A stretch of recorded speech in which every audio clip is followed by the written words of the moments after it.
report, which has just been put on the web, and you can find a link to it there. There may also be some copies out here in our lobby area, which you can also pick up on the way out. This year's report looks at the evolution of carbon markets, with particularly COP28 in mind. We have a number of articles produced by our guests on the panel today, and we're just going to discuss some of the larger topics that have been brought up by this year's report. With me, Dirk Forrester, the CEO and President of IETA. Next to him, Steph Russo of Carbon Growth Partners, who's been writing on Article 6. We have Pablo Fernandez from EcoSecurities, and we have Jonathan Shopley of Climate Impact Partners. Sorry, it always changes. Now, we have a few general questions to discuss, first of all, about this year's COP and how it's changing the direction of travel in compliance markets, but also, more importantly, the voluntary market. So I'd like to sort of throw a question open to you all. But maybe, Dirk, you'd like to give us a few words first? Sure. So just as a welcome, thanks for coming to the IETA Pavilion and for the release of this terrific report. And I think I've got some highlights written in the front of it, but really it's a reflection on this year and how we really are seeing the culmination of a number of things that have been brewing that are a part of an evolution. Those of us that have been working in carbon markets for a while have been through a few cycles of this, right? We're accustomed to continuous improvement. We're accustomed to learning about new opportunities. And when you look back at what carbon trading was when IETA first started up, it was BP and Shell doing internal carbon trading. It was a couple of companies in Canada that might buy some offsets. There was a thing happening in Sydney at the Sydney Futures Exchange, but it was all tiny. And, you know, it was almost like with every trade there was a press release because it was such a little baby.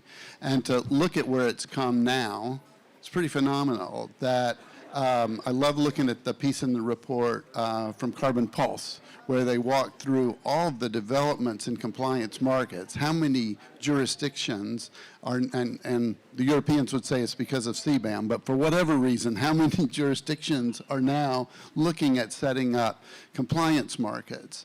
And for most of them, they gained the experience and built the confidence from engagement in voluntary markets, because for many developing countries, participation in the CDM was kind of like a voluntary thing, right? You volunteered to get involved. And now we're seeing, I think especially at this COP, not only a celebration in many pavilions about how market mechanisms may work in those jurisdictions, but we're also seeing, I think it's, for me at least, a record number of events related to removals, be it nature-based removals, technological removals, really high-end stuff, really interesting stuff in drawing in agriculture and farming and certainly improving the performance of forests. So it does feel like the landscape is really evolving to a place that can serve the purposes of meeting the net zero goals of the Paris Agreement. You can't get to the goals of the Paris Agreement without international cooperation and without something being in the net. And I think that's at least going to be, there's a period of time where there's going to be an important role for additional emission reductions, but there's also an important role that removals are going to increasingly play. So I'm really excited to see all of that evolution present at this COP, but also many features of it in this report. So hope there are a few copies outside, but then there's also the online version, which my experience at COP is most people prefer the online. So anyway, I should pass back to you, Alessandro, but really do think it's been a banner year for market evolution. Certainly has. And the evolution is continuing as we speak. I mean, we were meant to be joined by our outgoing chair, Lisa DeMarco, but she is in the room in the Article 6 negotiations now, waiting for some decision text to come through on things like authorization and timing. So we've had to move on without her. But Steph, you've been looking at Article 6, haven't you? How do you see compliance markets under Article 6 or Article 6 itself evolving over time? Because we're going into the global stock take. NDCs have to be improved. Ambition ratcheted up. How does the Article 6 structure deal with that? Tangled up, Dirk, over here. I think that there's still going to be a period of messiness in the market, but I think that that also comes with lots of opportunities. One of the things I've really been struck by at this COP has been the pragmatism around carbon markets that I think was probably lost in the last 12 months with, not some confusion or questions around the market and where do voluntary markets and compliance markets sit against each other, where do countries' actions and companies' actions, how do you reconcile all of those different markets? And I think that that is something that's still being wrestled with. Obviously, they're still negotiating the text on 6.2 and 6.4 till the very last minute, as the negotiators always will. I think one of the things that we will see, obviously there's already been a huge amount of momentum around bilateral agreements and cooperative approaches between countries. I think we will still see over the next 12 months the proliferation of those direct country agreements under 6.2, obviously infrastructure around that being decided.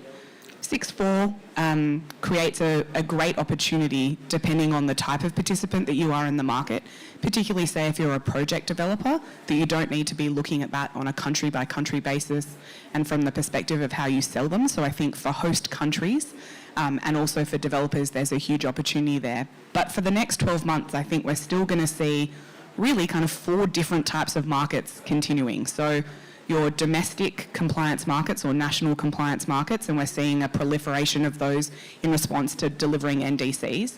Alongside that, and that might be national or subnational or regional, put them all in those kind of specific country compliance markets in meeting their NDCs. We'll have the 6.2 market, so how countries work directly with others to deliver on their NDCs and the dynamics that we see play out there in terms of technology and also the shifting of climate finance. And I think we'll see a lot more movement around that, particularly as host countries decide whether or not something sits within or outside their NDC, within their conditional or unconditional NDC, and whether or not they're being paid an appropriate amount to provide a corresponding adjustment. We'll start to see more in 6.4, which I think is really where you see scale in the market, both 6.4 with corresponding adjustments and mitigation contribution outcomes, which are, I guess, in essence, the kind of voluntary measure within there. And we're also going to see the voluntary market continue to, and I think, grow over the next 12 months. And for the first time, we saw at COP a really strong endorsement on Monday, on the 4th of December, around the role of the voluntary carbon market and the infrastructure that's there. So I think for the next 12 months, you're still going to see those 4 markets continuing and different participants, whether you're a host country or a buying country, a company who has a compliance or a voluntary kind of obligation, you're a project developer, deciding how they position themselves against those markets to really capitalise on the opportunity as they continue to evolve. And hopefully we'll see some of the text, particularly around 6.4, settled in a way that means we're not losing momentum of getting towards that kind of global integrated market, but obviously still some issues there to be resolved. Thank you, Steph. Now, Jonathan, Steph was talking about the voluntary market beginning to make its presence felt here at COP, and I don't think that the 2 markets have ever been closer together than they have been at this COP. And I'm just wondering, it's changed. I mean, the VCM has really changed a lot, and maybe you sort of could throw it a bit forward and say, and then look at what's going to happen. How's the VCM going to evolve in the next couple of years? Sure. Thank you. Excuse me. But first of all, can I just congratulate IETA, and I think it's Katie Kachaki who's sort of been the overarching editor of what I almost see as like the, the rings in a tree. Because how long have we been doing this, Dirk, putting these out? 23, 24 years, and they make an amazing encyclopedia showing the trajectory of markets. And we have lean years and tough years and sort of fatty years. And this has been a really terrific addition, and happy to be part of that. To your question about the VCM, and Steph, I was just thinking as you were relating those 4 markets, we're beginning to see quite a blurring between voluntary and compliance. There's one other that we've been a little bit active in, which is 6.2 type activities amongst countries in Europe, for example, Sweden, which are using those not to meet their NDC because they're part of the EU piece, but to go beyond their national contribution to that. So there's a sort of a voluntary, almost emulating what corporates were doing in the voluntary carbon market, which is going beyond any compliance requirement. Then specifically to your question, Alessandro, yesterday there was a panel here and we were sort of reflecting on a similar thing, and I have a sort of a mental image. We've seen the ICVCM take the voluntary carbon market as a kind of a runway to establish what in my view will be, hopefully a deep, liquid international market.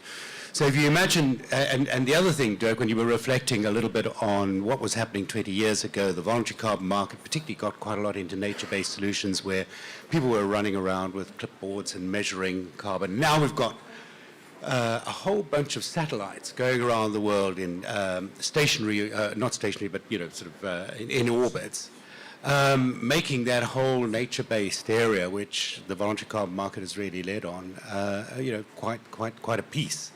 But when those rockets take off, you get a lot of smoke and whatever, and then this thing sort of takes off, which is the compliance market in my view. And then at a certain point, stage 3 drops off, and you see it sort of burns out and goes to, and maybe doesn't even. And in some ways, the question is that what the voluntary carbon market was all about? Was to give that lift to something that the CDM never really was able to capture. And I guess my view is that, yes, it has been a critical stage in launching what I think we all hope will be a very effective international market, because, Dirk, as you always say, opportunities to mitigate, unevenly spread. The work that IETA has done with the University of Maryland showing that, effective markets, particularly compliance markets, really bring cost efficiencies. But I would say that the voluntary carbon market, the one thing about that sort of analogy is that I don't think it should fade away. I think it should continue as a complement to the compliance market, the area where innovation continues to happen. All the standards that we've seen evolve in the space left by the CDM have really made amazing contributions to what we need in compliance markets. So that's the one thing. And then the other is, because we talk about markets, and sometimes I'm amused by the fact that we sort of say we need a market with a very high price, but economists amongst us will know that a market sets a price where supply meets demand. I think in this instance, where that point is, doesn't always capture the full potential of what corporates are prepared to pay, particularly for mitigation projects which have a story and a whole bunch of co-benefits which add value. So I'm looking forward to the runway, the takeoff, launch of a great compliance market that emulates the internationality of the voluntary carbon market, but the voluntary carbon market finding its own place in that orbit to continue with innovation and helping corporates take additional steps beyond and ahead of compliance. Thank you. Pablo, you work for a company that's been around for a great deal of time. You were involved in the CDM, then the VCM, and I guess now you're preparing to jump into Article 6. From a project developer's perspective, what's different? What's changed over that period, and what do you think it's going to look like going forward under Article 6? What's the financial environment? Where's the investment opportunity, and how do you deal with it? Easy question. Yeah, I'm giving you room here. No, just touching on what you just mentioned, Jonathan. Well, when I joined EcoSecurities and joined this market in 2003, this was one of my Bibles because it does have these small articles about all the topics and everything that is going on the market, and it was a great way to learn of many different aspects of the market, and we have always been proud on contributing to this publication along the time. And then touching on the 2 points, well, as a project developer, on the voluntary market, on the compliance market, and also connecting with what we just prepared here, our article here. The carbon market started as a voluntary. So we were involved on our first transactions on 97. Well, EcoSecurities itself was created on January 97. Kyoto Protocol came on December. So that means that we were working already on the basis of the voluntary market. And I couldn't agree more with you, Jonathan. So voluntary market has always been the laboratory and the innovation moment for compliance market. We started on the early 90s and 97 working on forestry company. regulations were easier and to reach an agreement on energy and waste management and etc. So the compliance market, the CDM market, became then more focused on energy and waste management than land use projects. Agriculture, forestry, etc. was a type of project very difficult to do because on the 90s we didn't have and then an analogy with your rocket now, we didn't have all the satellite images and we didn't have the remote MRV that we have today. So it was very expensive to do the monitoring process. One more reason to go for energy and waste management and all that. So not by coincidence, the first CDM project that we had was a project on waste management. So, and we do have here one colleague that was part of the Nova Gera project where we had this connection of a compliance market, a demand, a price. We were able to mobilize capital for that and set it up. Well, the compliance market also has its problems. So we didn't manage to sustain the demand on the compliance market. And that's when we said, okay, it's time to innovate again.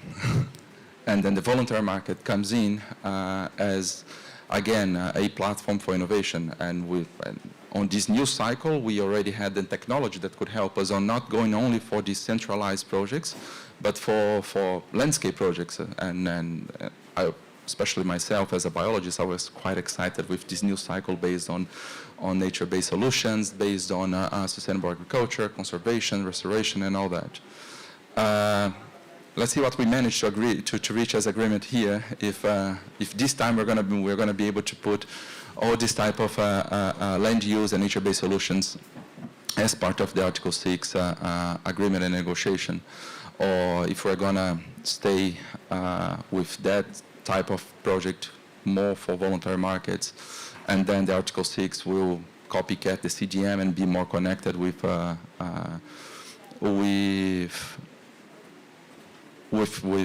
energy and centralized emission sources. But just one last point, based on what you said on 6.2, one of the things that I foresee happening soon is we are now in this process of developing a lot of local carbon markets, as Dirk said. So you do have every day one new country popping up with plans of a new market. Is Brazil, is China, is Korea, is Japan, is South Africa, Colombia upgrading their market, China, Chile upgrading their market, Mexico upgrading their carbon pricing scheme. And one thing that I was talking with one negotiator this week was, what about you using the 6.2 as a mechanism for cooperation between two countries, so you generate credits that would be eligible under your local market? And surprisingly, the negotiator said, we didn't think about it. So yeah, so if you do have a big market such as the Chinese or the Brazilian market, but what you want is private sector engagement, and we as a project developer, we are quite keen to have this private sector capital mobilization. Even on a government-to-government country, you can have the private sector participation, especially when you manage to link that to a market. So it is a compliance market, it is a local market, but you are using an international mechanism to connect the world to a local compliance market. So, and we all expect that 6.2 will move faster than 6.4 for perhaps questions that are about to come, so we will not. But I think we do have this ability and opportunity to connect 6.2 to compliance, to local compliance markets, and we are working with supply countries, but also demand countries on how we can make such connection. Okay, thank you. Now, you sort of forestalled my next question. What's been happening here for the past 10 days? What sense are you getting about the speed of travel here in Dubai on Article 6, 6264? Does it give you confidence? Are you seeing potential opportunities for your companies in this market? Where's the movement going to come from fastest and first? Steph, would you like to start? Sure. So I think it will be a kind of two-track approach. So I think on 6.2 I see where those negotiations are really at is about countries have already started to put in place that infrastructure. They're already negotiating agreements. They're bringing in the private sector, and so it's how do you then build the scaffolding around the momentum that already exists in the market? And I would say for 6.4, it's how do you build the infrastructure and the foundations to allow that to accelerate. So they're kind of coming from different angles. I think there will continue to be a lot more momentum under 6.2 because there's probably less that needs to be agreed on to operationalise that because you can do it on a collaborative, cooperative, bilateral basis. You know, for us, so we're a dedicated investment manager in the international market, which has included the VCM and compliance markets and will include Article 6. We see a strong opportunity in 6.2 to exactly the point that you were saying, Pablo, around the gap that exists between providing the finance to host countries and to project developers in those countries when there is confidence and certainty around the market that those can be sold into. And for those, you know, you look at major buyers like Singapore and Japan and Korea and the Swiss, for example, who are providing confidence around where the buyers might exist for that and also price transparency. That starts to create a space where the private sector can come in and see how they can bridge a gap and have a role to play there in channeling finance. I think the avenue is a little bit different in 6.4, and so 6.4 probably requires a little less policy now in some ways once it gets operating in the same way that the CDM infrastructure allows a project developer to participate within that infrastructure without having to think about what the individual avenues for sales might look like, looking at that on an individual kind of host country basis. It provides a lot more opportunity for scale. But I think it will still be, obviously, there's a lot more that needs to be done on 6.4.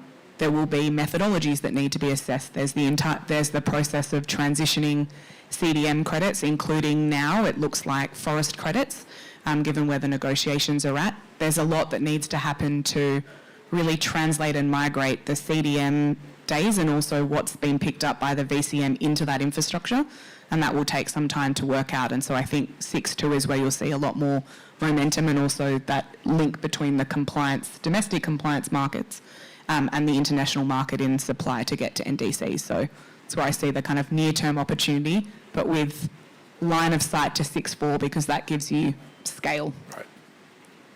Jonathan, would you like to jump in on this at all? Sure. Look, I think you're asking about perspectives from, you know, a climate impact partner's view. And as a sort of integrated service provider, we've got a project development team that is looking for certainty. But, you know, the issue there and the challenge and the way I look at 6.2 and 6.4 is whether we can really, you know, scale is such an easy word. You know, there's integrity, scale, and quality, and ambition, and impact. But scale really is the issue for us. Doing projects on a piecemeal, I'm sure, Pablo, you'll have your own experience in this. Doing it on a piecemeal basis isn't really going to get us there. So from the project development side of the business, as soon as you get countries involved, as soon as you get NDCs that are well enough defined to show where the opportunities are, I think that's going to bring a new era of project developers who begin to sort of focus down on methodologies or regions or combinations of those, and really begin to sort of get back to that program of activities, which has always been so critical. So that's one thing. I know I'm not picking up particularly 6.4 and 2 and where we're at, but I look at that and I just think, okay, when we come out of this COP, will we be able to go back to, you know, the partners that we've been working with for years and say, come on now, we really have an opportunity to sort of start moving things from country to country or from one methodology to another. Then on the demand side, because, you know, obviously demand is also another word that probably doesn't get used enough. How do we build that? And, you know, this is the measure that I would put on that is this really becoming, this transition space, enough of a pool for clients who've been buying credits from us to make a claim or whatever, to start looking at the market differently and thinking, you know, there's a hell of a lot of opportunity in this space for my organization. And I think Look, we were in Japan recently, and the Japanese market has really seen that. The joint crediting mechanism has been an amazing program to sort of take Japanese expertise and export it. Our experience with Microsoft, where we worked with them as I think their sole provider for about 7 or 8 years, and then to see their attitude to voluntary action go from philanthropy to CSR, sustainability, and then suddenly, as you've seen, a major focus of their business. Big data management, a lot of the techniques to take the friction out of the market. So I'm very excited by a set of frameworks with enough flexibility to allow the corporates that were taking voluntary action to actually get into the market. And so those are the things that sort of keep me excited. Thank you. Pablo, do you have any thoughts? Making us very sweaty. It's okay. No, so talking about the speed and, of 6.2 and 6.4, I have two topics to touch, on the technical side and on the market side. The conclusion is, I believe 6.2 will move faster than 6.4. And then coming with some technical views on that, and my experience of methodology panel in the past. So the discussions right now on 6.4 are keeping all the complexity, and by the way, complexity, transaction costs, duration of CDM cycle was one of the main complaints of CDM, one of the main criticisms that the CDM received. High transaction costs, only large projects, no small projects, etc. And what I've seen on the negotiations so far is they're going to keep all the complexity and add NDC, above, below NDC, and ambition, and then so I think it will take a while for us to crack that. On 6.2, and by the way, 6.4 being an international mechanism means that you need to develop a set of methodologies and processes that are applied internationally, everywhere, whenever, right? So. And it is more difficult to reach consensus and agreements on things that have to be applicable across the world. On 6.2, well, you know that you're talking about one supply country, so you can adjust whatever quantification process and simplify the quantification process for that country only. It doesn't need to be for the entire world. On the other side, if the buyer is happy with those simplifications, then you have a deal. The two parties only need to agree on simplifying the process, and not the entire world agreeing on how to simplify the process. So from technical perspective, we do see 6.2 gaining traction faster than 6.4. You do not need to have all this transfer of methodologies, and then the inclusion of all these aspects, etc. So that is one of the reasons. On the market side, what people criticize about 6.2 is the fact that today you do have this government-to-government transaction, so usually the government comes with a fixed price or something that doesn't give you ability to come and mobilize more capital beyond whatever you already have with that single transaction. And that's why that idea of, okay, so if you do want to actually have a transparent price given by the market and then have the ability to mobilize capital on the basis of a market rather than on the basis of one single transaction, connect them with a market. And if we don't have an international market, we have a national market, connect with that national market. And then the government doesn't even need to be the buyer. The government is just the enabler to connect a supply, a pool of projects, a pool of opportunities, of low abatement cost projects to one market. The 6.4, whenever it comes, it will be great because that means full freedom for everyone. Yeah. So, but that we already talked about the complexities of it. You raise an interesting point because 6.2 is a bilateral system, buying country, selling country. For a project developer who wants to engage in that market, you have to navigate between different sets of bilateral standards and requirements and what have you. That obviously must be, an increase in time to understand, in meeting the different standards, even though they may be taking projects which have been sourced from a similar pool of projects, the requirements may differ in key ways, depending on which bilateral 6.2 you're dealing with.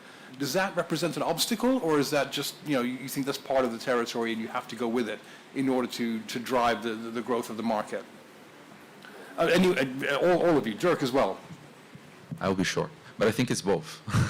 So I think it is an obstacle and it is an extra cost. But given the situation that we are today, this is something that we need to live with. And actually what we are doing a lot today is working on helping the countries to understand how that works, because 90% of them, they are not prepared from the buy side and from the supply side. So, and again, the fact that the experience that we have been having with the Swiss government and with a lot of the developing countries has been quite resourceful to help us and overcome this barrier. But when I say that it's both, it is an obstacle. I would like to, and I would prefer to have full freedom, but I think knowing that the 6.4 may take a bit longer, it is a reality that we have to live with.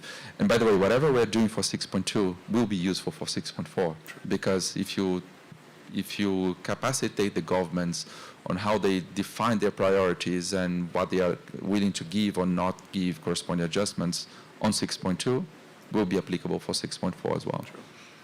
Dirk? Yeah, I think there is real opportunity for groups like ours to work with multilateral development banks on capacity building that helps build replicable models. I see my friend Jan Willem Vanderman back there with the EBRD. It's helpful when you're in the private sector side to go to a country and see a familiar process and a familiar model. And when they're all different, it does add complexity, add transaction costs. And when Pablo, when you first raised that, what was going through my mind was 3 or 4 years ago in one of the, kind of mini forums with Article 6 negotiators, I reflected with them on how all these complexities that they were trying to add into the process reminded me of when I moved from government in the United States into the private sector and learned that people like me in government were viewed as a risk to be managed, and that I told them, you people are transaction costs. You know that. You hate transaction costs, but when you add the complexities and make it different everywhere, that just adds transaction costs. So getting those familiar models, getting the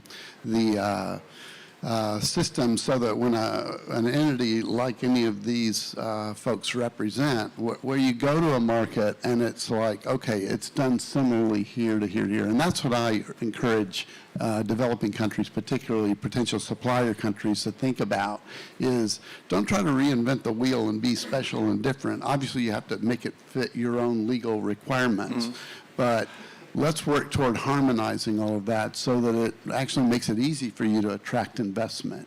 And also to do it with some speed and urgency, because I would say that's one of the things that I've, and this is probably natural at this point of the negotiations, like we're going into the end game. Things have been bogged down. I'm getting reports that, bridging proposals are happening. It's starting to move a bit, so hopefully we'll get a good result.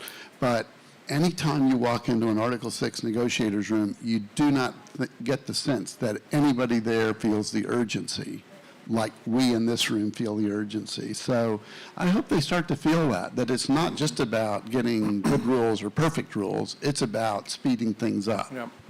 Steph, do you think it's, sorry. I was just going to add, I think, to your point, Dirk, around the commonality, one of the things we are seeing is, even though they are bilateral agreements, that where a buying country is signing up a number of bilateral agreements, they have areas of commonality. And so, say Singapore as an example in developing their whitelist and criteria around the basis on which they'll enter into bilaterals and what that needs to look like, gives you a framing that even though each of those agreements will have some areas of difference, that you look for, and at least kind of from our business's perspective, we look for those areas where there is a level of replicability or there is a commonality. And similarly, from a host country's perspective, where a host country is signing a number of bilateral agreements, they will be looking for similar conditions on which they would be providing corresponding adjustments or selling them to host countries. It becomes challenging when you do, and I think we'll see over the next 12 months, like the proliferation of those agreements. And so it might not just be a number of host countries who have 15 plus MOUs or agreements that they're signing. And similarly for buying countries that they have that, you'll see a lot more bespoke agreements happening, and that I think is when it really starts to become challenging, and particularly based on where you have as a project developer or as an investor a strong base or strong expertise. How is that country looking to engage in those arrangements? And so for us, there are countries where we have invested in the past that have been slower to engage, or whether they're being slow or being thoughtful around how they engage in 6.2, have not yet signed up or are thinking about what those bilateral agreements look like. It means we have to have a lot more policy and government engagement, which I think for many in the market is not something that they're used to doing. And I think that that is a bit of a capacity gap as well, as we start to see how do you start to channel private finance into carbon markets in general, and particularly Article 6. So. Great stuff. Thank you. Jonathan, you started talking about the VCM's role long term around, sort of around the edges of the compliance market of the future. Maybe all of you could have a think about that and give us your thoughts. What's the long-term role for the VCM? How does it sustain itself? How does it maintain its eligibility, its relevance in a world that's going to be driven by 6.2 bilateral deals, 6.4 market? What does the VCM do to stay relevant? Pablo. Do you want to start? No, look, today, the way that I divide the market, I make a division in 3 markets. You do have the compliance market. Usually will be a government setting up limits to whatever you can emit, UTS, carbon tax, different ways of pricing it. That is one side. But of course, from a regulator's perspective, they're going to go for the centralized emission sources, for the big emitters. I think the smallest single source emission that we have is Europe. No, UK now is just below 10,000 tons per year, but 10,000 tons per year is a lot. So you do have a segment that will be there. And then you have a segment of the society that will never be able to get into a compliance market. So all the service companies and et cetera. So we do have small footprints. Even if we have hundreds of employees, we may not go beyond like 1,000 tons. We will not be there. Voluntary markets, they are there for all the non-covered sectors of the society. So service, well, we mentioned Microsoft, software, we may come food and beverage, restaurants, hotels. Like you start to come with so many sectors that actually will never be covered by one of these carbon pricing schemes due to transaction costs elements. And then the one that, again, you can call it, depending on your view, you can call it semi-compliance or semi-voluntary, but you do have a lot of these companies that are not covered by compliance markets that are listed today on stock exchanges, that you do have a financial regulation coming on it. Usually this financial regulator will not impose you a limit for emission, but they are now imposing you to report your climate risk and report your climate pledges and your pathway to net zero and et cetera. And at the moment that you report that, well, that becomes a compliance instrument of you as a company to your shareholders and to the society. Okay, the regulator is not controlling your emission levels, but they are controlling your, and you can change if you change your business plan, your business model, et cetera, you may end up changing your pledges, so that is closer to the voluntary market. But I do see these 3, and again, we are going to live together with these 3 markets, and the 3 of them will live. One will help each other to get better and to grow. Go ahead, John. Can I just sort of say, I really think you tapped something important there, which is, at the moment we're dealing with, the 40% of the global economy that are SMEs, invisible, deep in people's supply chains. And we've kind of, the organizations that have got a grip on that tend to be the VCMI and the SBTI around their scope 3. And, it's an area that really needs to be addressed. And at the moment, the voluntary carbon market is being led by leaders, people who are going ahead of and beyond. And I think that what we really need to figure out is how to work with the fast followers and SMEs. So I think we've enjoyed in the voluntary carbon market working with the leaders, but now the challenge is back on those who are participants in the market, particularly on the demand side, to figure out how you get that 40% of the global economy directly served by the voluntary carbon market. And then again, it's just that sort of ability as well. I love that old Heineken ad, you know, reaching beer. This is a beer that reaches parts of your view that other beers can't reach, and then the guy's bow tie starts swinging around. And I've always felt that the voluntary carbon market has a role to do that, reach parts of the market that the compliance market will never be fit for. So I thought your comments were really spot on. Yeah. Thanks. Seth? I was just going to add, I think we probably need to lose the voluntary language around the voluntary carbon market to the points that both of you have made, but where a company is, you know, subject to disclosure legislation, which means there's then more scrutiny over how are they internally decarbonising and dealing with residual emissions, it really goes beyond being voluntary. And we have also schemes that are coming into place. We have, you know, the VCMI with its framework around claims. In Australia, we have Climate Active, which regulates the way in which voluntary behaviour by companies is undertaken. I think over time what we will see is, you know, the voluntary kind of language around the market, I think, is around that idea of going above and beyond. And I think it will become more mainstream that there is an expectation of dealing with those residual emissions, whether or not that is regulated or a requirement by government. And so I think it continues to play a role, as you say, you know, the breeding ground for innovation and the way that you can innovate in the market, helping those SMEs and sectors that aren't covered by NDCs, but also this, you know, area that until we have full sectoral coverage and a compliance market in every single country around the world, there is always going to be gaps that can't be filled by that market. And I think that's the role that I'm going to call it the verified carbon market, will fill over time. And I think it will be able to evolve more quickly and be more of a testing ground and look like different things depending on the market where it is. So I see, you know, in the US, for example, in the absence of a compliance market that nationally, which is not coming quickly, I don't think, you know, there really is a strong role for the verified carbon market there alongside disclosure. And many companies see that as a way to participate proactively rather than waiting for compliance to come in. Right. In Australia, we have our heavy emitters that are covered by a compliance mechanism, but a significant proportion of emissions that are not covered, and those companies are still taking action. So I think it will be the flexible complementary mechanism that's needed, because, as we know, UN frameworks are not particularly flexible and necessarily need not to be when you've got 195 countries all trying to agree. So, thank you. We've talked a lot about the voluntary carbon market and the Article 6 and Article 4, 6.4 and 6.2. But what we haven't really discussed is the real compliance markets, the cap and trade markets, the ones that are, you know, widely seen as being the state of the art, the most demanding. And I'm just wondering, we were talking about how the VCM is going to expand to cover the cracks that other beers don't reach. And I'm thinking the European Union is about to introduce its ETS2, which is going to cover transportation fuels and heating fuels across 27 countries. How far does that go down into those cracks, and how much of the European economy suddenly gets hit by that? Because I'm going to be paying for it.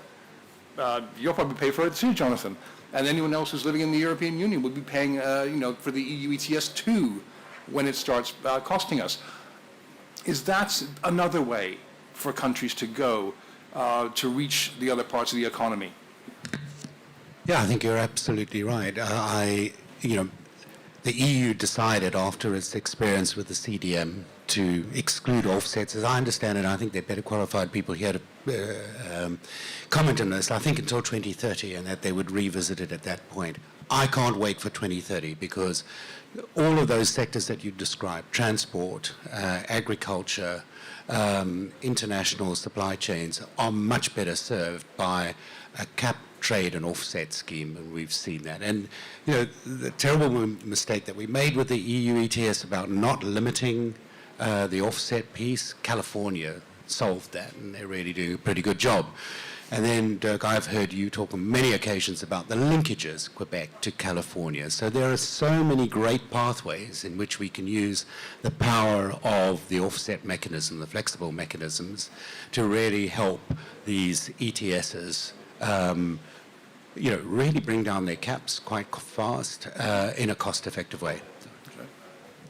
I think it's a really good thing to point to, and frankly, sometimes California gets undersold in this because it's covered those building and transport emissions from the beginning in a similar way, right?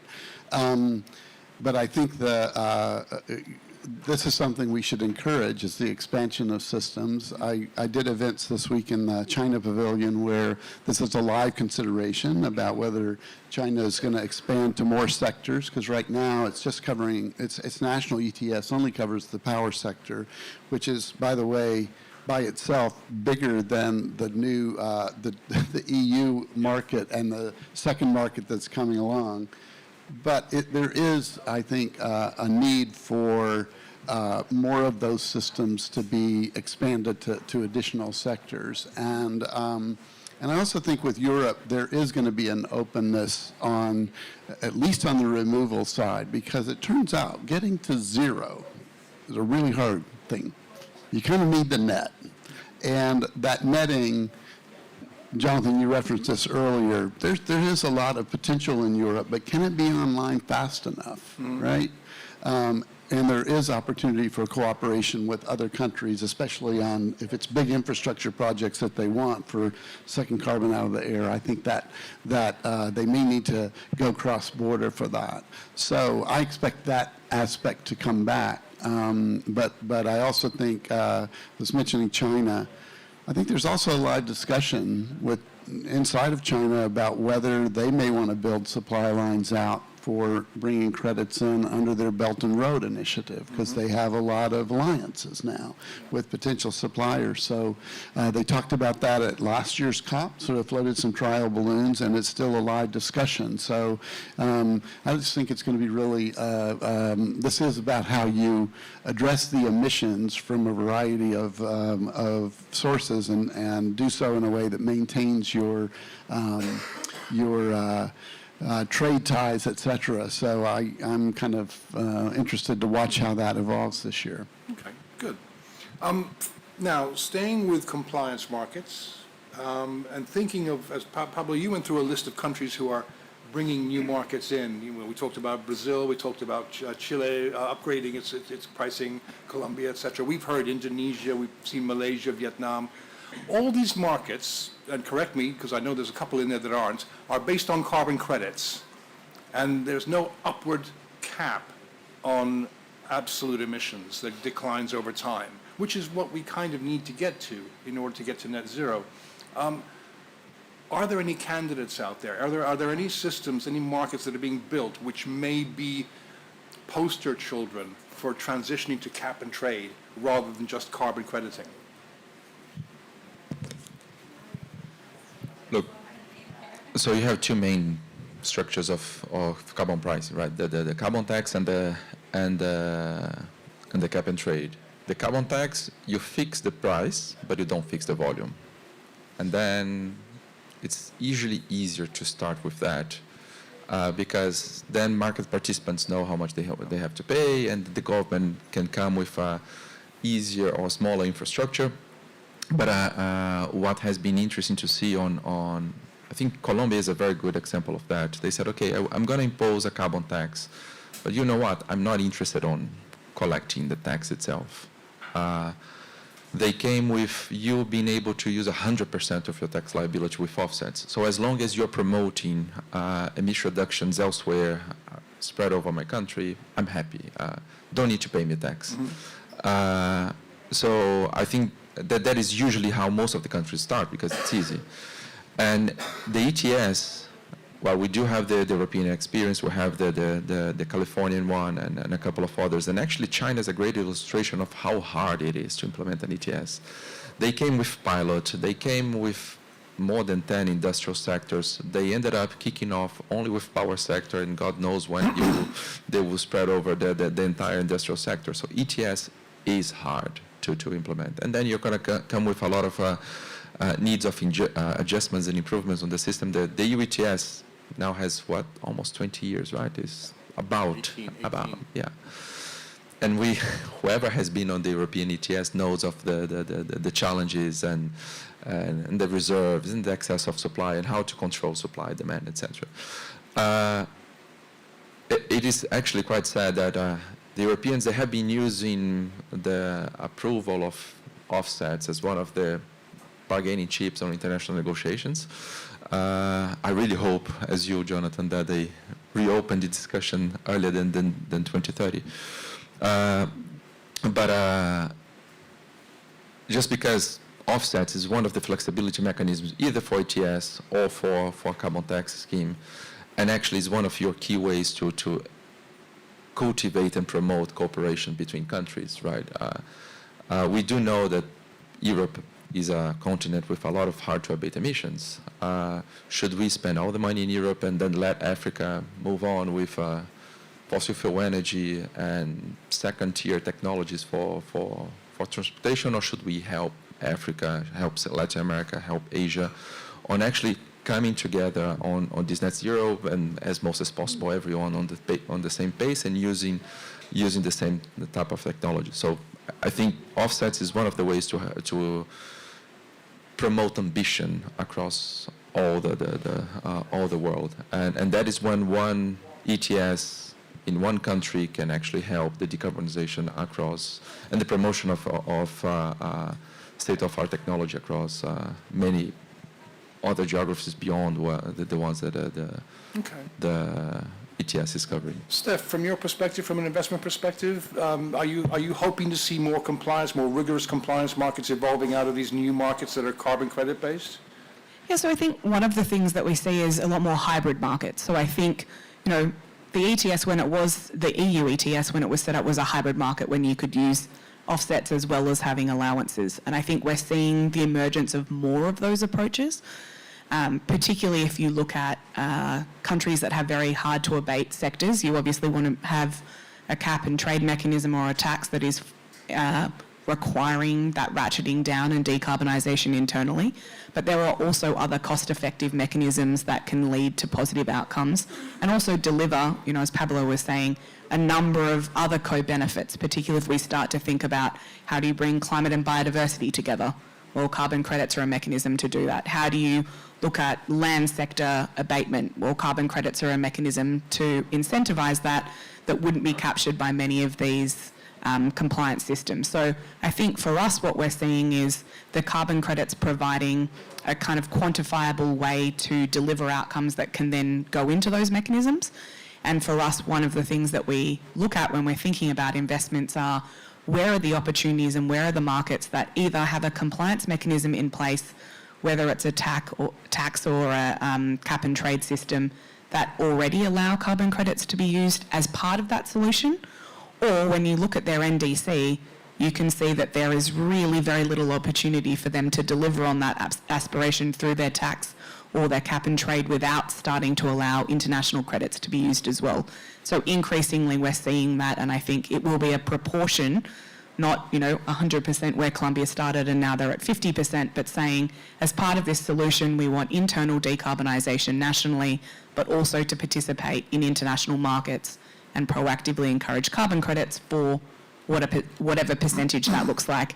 And as we start to see the compliance mechanisms that are being designed, I see a lot more countries thinking about that hybrid approach, which also gives them a lot more opportunities than having a very kind of insular, particular national focus. So I think we'll see more and more of those coming, which also gives you a lot more investment opportunities, I think, for us. Dirk, do you want to jump in on this? When you asked it might have been the question right before that, but the jurisdiction that sprung to mind for me was Japan, where I think the GX League that is going to kind of have a voluntary commitment, but if they follow through as they did in the Kyoto era, those will be tight enough that it will create some demand for international credits. I think we don't know all of the details of that yet, but the thought is that it would morph into an ETS at some point. And so I think that's a really important kind of an alternative model for starting voluntary and moving toward compliance. But it's also following your hybrid example. Yeah. Thank you. Steph, I'm aware that you have a commitment shortly. Do you want to give us any final words before we let you disappear? Yes, if anyone is free at 1:30, there is a climate tech pitch happening in the Monash Pavilion, so I'll use that as the shout out. That wasn't my final words. I mean, I feel very, it's hard to, I've spent my entire career, as has everyone else on this stage, working in environmental markets and carbon markets in some form. And I think it's always hard with the highs and lows of the market to really know where that's heading. But I feel coming out of COP, and particularly, maybe we won't get all of the progression and progress that we're looking for on Article 6, but a sense of positivity and pragmatism around, I guess, the recognition, particularly with the global stocktake, that we need all of the mechanisms that we have available, and that carbon markets are a very effective tool. They're a way to set internal carbon pricing, but also to incentivise behaviour change and activity within countries. And so I'm leaving feeling positive about where that heads. Now, what that trajectory looks like, who knows? We're going to find out, particularly in the next couple of days on text. But I think the next 6 months are going to be particularly important as we shift into that kind of post-COP interpretation phase of what do we do with the decisions that have been made now? What do we do with the end-to-end integrity framework for the voluntary carbon market? What do we do around the core carbon principles? What do we do in implementing 6.2 and 6.4? So I'm really hopeful that we've got the foundations that have been set, that we can move forward as a market, but also everyone kind of comes back, refreshed after Christmas or the holiday season, depending on how people celebrate, really with a focus on implementation and kind of moving forward. So, thank you. Thanks, Steph. Feel free to disappear if you need to. But thanks very much for your thank you for your interventions, and thank you for your presence. I'm going to open it up to some questions from the audience. If you'd like to put a question to our experts, to Dirk, to Pablo, and to Jonathan, I'm going to come around with a microphone, so please feel free. I like how he said you can ask a question of the experts or Dirk. Oh, sorry about that. And we answer the easy questions, we leave the difficult ones for you. Please identify yourself and your affiliation when you put your question. Thank you. Hello, my name is Kyung Yong Lee. I do volunteer carbon market in South Korea. I actually really thanks for this wonderful session. Okay. My question is regarding the cooperation interaction between the carbon markets. So nowadays there are too many carbon markets, the government compulsory carbon market, voluntary carbon market, Article 6.2, Article 6.4. And as mentioned, the cooperation and the interaction between those markets are needed in order to make robust carbon market. So, but one thing is that if they just work individually, like maybe there will be the case that the voluntary carbon market for SME may work properly and work as intended, but the compulsory carbon market may not work as intended. I think, is the tragedy. I think. So the countries have their own policies that, as mentioned, the Japan, they have JA's alliance, and other countries they combine the compulsory carbon market and voluntary carbon market together. So what are the primary criteria and efforts have to be considered in order to make those kind of decisions? Thank you. Rick, you want to handle that first? I'll just say that as we've watched the few linkages occur that, looking back over history, thinking about California and Quebec in particular, but I guess you could sort of make the case in the EU as well, because there was a point in time when we were talking about might there be Corinne will remember this, might be a link between the UK program and the Danish program, because there wasn't a Europe-wide one, right? So a common element of these was that they sort of grew up independently and had enough commonality that it was easy to pull them together. So I think that might be where we are. The difference is right now, I think in the IETA vision, that we're building a pool of global credits that all meet a high integrity threshold, the ICVCM threshold, or coming out of the 6.4, hoping that has sort of equivalency, or CORSIA as a meta standard, that global pool of credits would be valuable for use in either. a compliance market or a voluntary market, but that you would have kind of the same level of assurance. And the thought there is, I think, probably your voluntary clients would like to have a compliance grade credit available, you know, and they would probably prefer that. So I think that's the direction it's headed. But ultimately, there does need to be convergence. It's just at the beginning, it may be that that pool of credits is what connects everything until maybe the formal allowance linkages happen.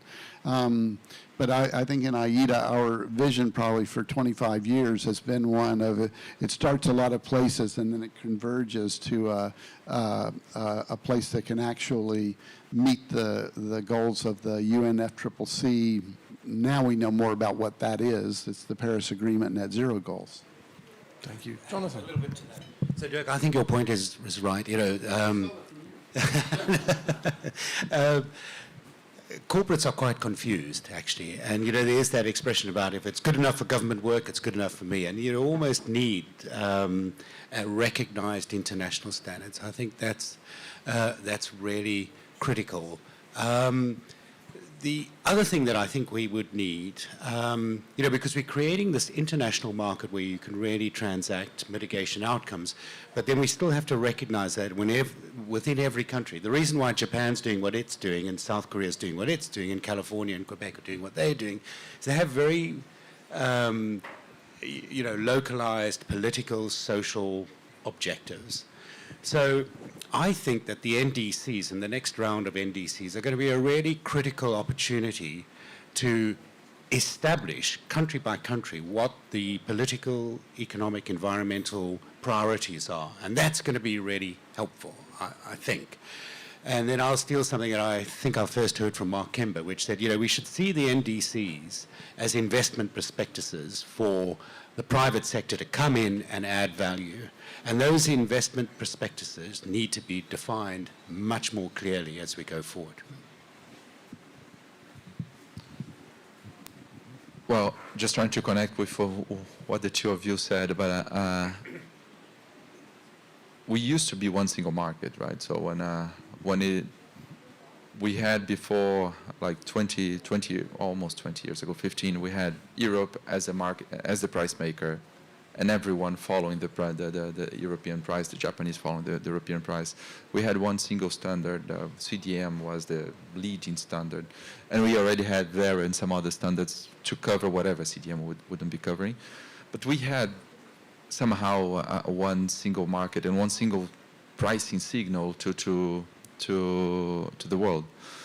And I like to say that we live with the bless and the curse of the Paris Agreement. So the Kyoto was a top-down, Paris Agreement was a bottom-up, and as a bottom-up, everyone started to develop stuff independently. So what we have today is a bunch of carbon market islands that unfortunately are not connected with a bunch of prices. And I fully agree with what you said, Dirk. Today, voluntary market is somehow the fluid, or the water between these islands is what bring everyone's together. So when the continents will keep shifting and connect to each other, we do not know. Hopefully not geological geological scale, but I just believe that we do need this conversion, and again, having one single price for the entire world, that will help on capital mobilization, on investment, and on deployment of projects. And somehow now, yeah, we are in islands. Voluntary markets is the ocean between us, and we need to work with that. Thank you. Another question here? Hi, thank you so much for the discussion. My name is Paris from Perspectives Climate Group. So my question kind of touches on my colleague from South Korea, and it's on capacity building. So we've seen organizations such as GGI, UNDP kind of focusing on, Article 6 strategy. So there's a kind of duplication of efforts on support in this. But then on one hand, you see that there's also a lack of support. We've seen only Ghana being the first country to kind of meet the reporting requirements. They're very stringent. So what can be done to kind of harmonize the capacity building that is available and also address support that is lacking? Yeah, thank you. So I participated in an event yesterday in the Japan Pavilion, the Article 6 Implementation Partnership, and that is exactly what they're focused on. And they've asked us as IETA to be part of it. We signed an MOU with them to assist primarily on the business capacity building side, but sometimes governments like to listen in on how the business-to-business part is working. But I do think that there's a ton of capacity building that is needed, but it would also be good if it's well coordinated, so it's not just, you know, a country getting overwhelmed with offers from, 15 different potential buy-side countries trying to offer. It can be confusing. So, and I know Perspectives gets involved in some of these, and we've benefited from the insights we've gotten from you guys on this build out. But I'm hoping that also we get a good decision on Article 6 here, or a set of decisions, so that we'll be able to fill in the blanks on a few of the open items, so that again, it inspires confidence in those countries. Okay. Hi, my name's Corinne Boone. That was a memory from the long time ago, Dirk, so thanks for recalling that. So I work with our carbon exchange and the voluntary carbon markets merging into compliance. Been around since the very beginning along with Dirk and others. So my question, I was sort of thinking about this, two things. One, on the capacity building, I fear sometimes, I'm in the markets, and I say this, maybe it's a negative way. We have to make sure that a lot of these developing countries don't end up getting scammed, right? Because of on the buy side, like that capacity building piece is so important. So, like a country like Indonesia, for example, has said everything has to be registered through our national registry. We built the software for their exchange, but every project has to go through them. So that will help in making sure that there's some transparency. So I think that's really important. I remember working with a couple of international development organizations to deliver a CDM capacity building program that was delivered all. I remember, Dirk, you remember all of that too. And that was done specifically so that countries could sort of get up to speed at the same level going forward. And hopefully something like that will come out of what happens with 6.4 in Japan provides a model. My question, though, is around the voluntary carbon market, and I'm a firm believer that there has to be convergence. You look at the size of the voluntary carbon market, 2 billion. You look at the size of the compliance market, over time, 800 billion. You look at the potential with 6.2, 6.4, and we can't spend all of our time and energy just on the voluntary market because everything else is going to overscale it. My wonder is, how are we going to determine once the NDAs happen what's in and what's out, and where do they all sit in a national registry somewhere, even if they're not having a corresponding adjustment? I mean, how are we we need to make sure that we figure that out as well. Like, what's voluntary may not be voluntary. And I know it's an old argument, but I still think that's really important to understand. I don't know if you have any thoughts on that. I have a thought. I mean, that's a broad question. I mean, the thing that's kind of interesting for me is that they're going to be voluntary trades that may come with corresponding adjustments. And then, boom, you're in a compliance market. And any corporate that has a correspondingly adjusted credit might then want to go up to its regulator and say, hey, this works under the UNFCCC system. And I think your comment about being able to track that is important. But my sense is that the registry, the CAD trust and that kind of infrastructure should be able to do a pretty adequate job. And what we might look for is actually signs that corporates sort of say, I've been participating in the voluntary carbon market, I happen to have a couple of these instruments, and they become a force calling for compliance. Anyway, that's just a thought in relation. Maybe just my comment on that is that's sort of the origin.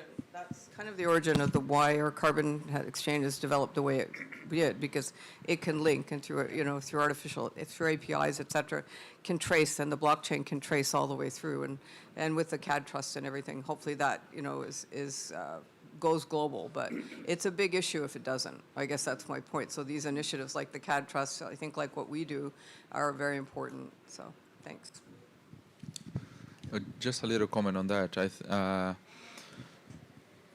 And touching also on the capacity building. CDM was a mechanism that needed government approval. So I remember many programs on helping DNAs and the local authorities on okay, how do I receive a proposal? How do I process it? What I approve or not approve? We are doing and repeating what I said before, we are doing the same thing as CDM, and now we are adding layers of complexity and layers of, I fully agree, we do need more capacity building for all the governments. Many of them do not know exactly how to handle all that.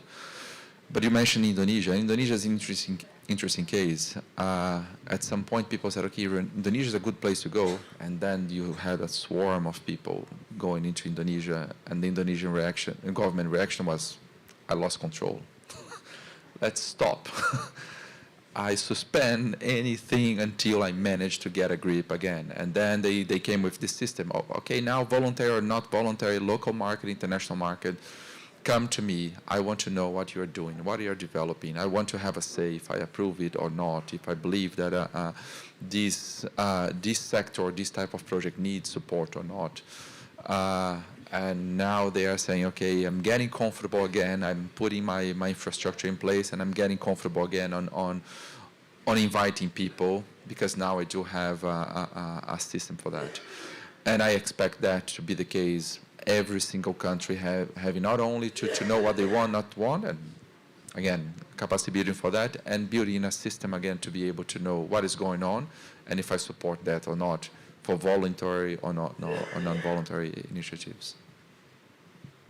Thank you. I think we have one more question here. I'm Jose Ardamin from Mexico. I'm on the Mexican delegation and also in the private sector.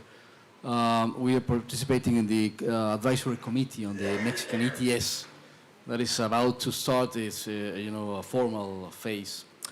The point is, we're seeing a lot of requirements, as private sector, for doing projects and for making, an offset feasible. A lot of requirements. Some of them are social, some of them are, of course, environmental, but social ones. And that might, I'm worried that might deter private investment. Because if you have a list of requirements that's so difficult to fill or to fulfill, how do you have the confidence that you're doing the right thing? Sometimes it tends to be very bureaucratic. So I'm afraid that this whole list of requirements make private sector's investment difficult. What's your view on that? Can I start? No, on that, again, because all the carbon markets and all these initiatives, they're not new. What I would say is that the very low-hanging fruits were already collected, right? The things that were easy to mobilize capital and etc. was undisputable on if you would need a support or not. They are done. Well, blend fuel gas, N2O, HFC, etc. And then we are now going into more difficult areas. But at the same time, we realize that it's very easy to come with something that may not be as conservative and as ambitious and as inclusive as we would like to have for carbon credits. So what we did, we created all these initiatives to set up a bar of equality and say, okay, we only give, because carbon credits or carbon offsets, they are kind of a subsidy. So we only want to give this subsidy to who really needs and to something that we do see a real impact. I agree with you. It is difficult. But at the same time, I think it's something that we need to do. Like, since the beginning, carbon credits always had the climate goal, so the reduction of emission, but also a series of other sustainable development goals. At a moment that sustainable development was not called Sustainable Development Goal or Agenda 21 and so on. So we have to embrace it. We, at the very least, we have the do no harm, but what we all agree is that the do no harm is not enough, and we need to go further and beyond. And I have to say, if you're dealing with land use projects, with small communities, small farmers, etc., that is something that you cannot avoid on being sure that that you are, beyond doing no harm, you are helping them also to develop on a sustainable way. This is an area that actually the Article 6 negotiations have sort of dealt with a little bit here about environmental social safeguards. What do they want to build into the system for everybody to use in the 6.4 mechanism? But also watch the space of the Integrity Council on the voluntary carbon market, because it is also doing a continuous work program, continuous improvement work program. And this is one of the areas that they want to continue to elaborate, because as you look across the private or independent crediting standards that are in use today, this has been an area of innovation, experimentation.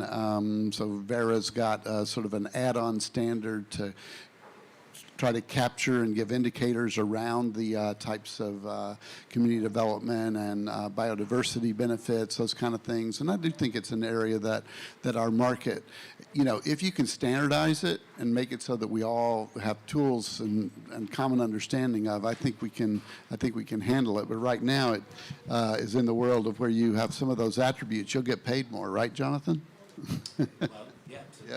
Yeah. Look, I feel your pain, and I really understand that. But there are a couple of things I would make, comments I would make. First of all, and maybe Dirk, that sort of builds on your comment. You know, there are requirements, safeguards that are going to add price, and that will add price. You know, if the market works, the customers will pay. One of the things that I think we all sort of touched on, but I'm very optimistic about, is and you mentioned Vera and their commitment to digitization and the use of all of those techniques, big data management, remote sensing, really ought to take a lot of the friction out of our market. The other thing that it does, of course, is when you use digitization, it forces you to have protocols that speak to each other. So that will also bring some standardization, which takes a little bit of pain out of the market. So I think that once you put cryptocurrencies aside and you look at blockchain and digitization and what it really offers to this market, I think we might actually, as we begin to scale up, see some of that pain being removed. Just one comment on that, because what I agree, and connecting with what you said, so all these new requirements, they do bring complexity, they do bring increase on transaction costs, etc. It's something needed, but digitalization can help us on bringing that transaction cost in without compromising on the quality and engagement. So I think that is something that we need to keep in mind.